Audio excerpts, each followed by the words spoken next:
Now the season's moving a little bit along, and still able to gather and harvest some squashes. So here we're still getting some nice looking crooknecks. But as we get into August and even into the first part of September, we start to get definitely warmer days with cooler nights and a little higher humidity. So we get that monsoonal moisture that comes up from the Gulf. And we start to get some humidity, and it starts to affect the squash and how they produce. And this particular plant is a combination of a bunch of different squashes. We like to kind of have a surprise when they come up. So we'll plant a dark green zucchini, a yellow zucchini, we'll plant some crookneck, we'll plant a striped zucchini. So all these squashes, these summer squashes, have multiple varieties in there. But what I'm starting to see now is a little bit of powdery mildew showing up. Let me get a leaf here. So as you can see, leaf should be nice and dark and green, and I'm starting to get these little white spots all over the leaves.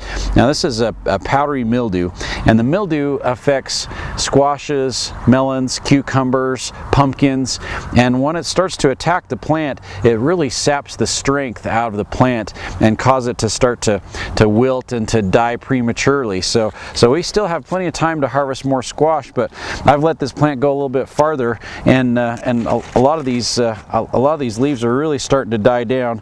There's some very mature ones back here that the mildew is almost completely taken over these plants, and if you let the mildew progress too far, it's going to kill your plants out and it's going to affect your production. Fortunately, I've got some plants that haven't been affected by the mildew because I've been spraying them. So we've got a couple different fungicides that work great. Even though I'm harvesting the squash, both of these are safe to use on all kinds of edibles. So this is called copper soap. It's made by Natural Guard, and the copper soap comes in a ready-to-use format like this, or also in a concentrate as well too. And with these trigger sprayers, you've got to make sure and turn the sprayer so that the spray starts to work. So make sure you turn your nozzle, and then when you actuate the trigger sprayer, you get a nice little stream, and we can spray these squash and just get that mildew under control. For the most part, it affects mostly the top surface. You don't have to worry about spraying the undersides as much, but it's not a bad idea to spray the undersides as well too. Copper soap does a great job. You can use it right up to the day of harvest. The other product that I really like is this Monterey Complete Disease Control. This is a new technology. It's a bacterial fungicide instead of this is made out of copper, so this will be kind of an elemental fungicide, but this is a bacteria, and the bacteria destroys other diseases, and so this is a good bacteria, not a bad bacteria. Comes also ready to use and in concentrate, and you can mix it up in trigger sprayer, pump up sprayer, whatever works best for you. But it works on so many different diseases, and it's very, very effective and so safe. You can use it right up to the minute that you're going to harvest because it doesn't hurt people, it just kills diseases. So I mix some up in my handy pressure sprayer.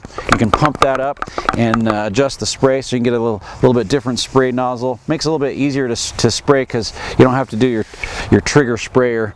You can just pressurize it and just push the trigger. So both those fungicides will do a great job at controlling this mildew and keeping your squash from getting damaged, and you can still enjoy lots of great crooknecks or zucchinis throughout the late summer and fall. If we can get that mildew under control and stop that from spreading, plants will continue to produce like crazy.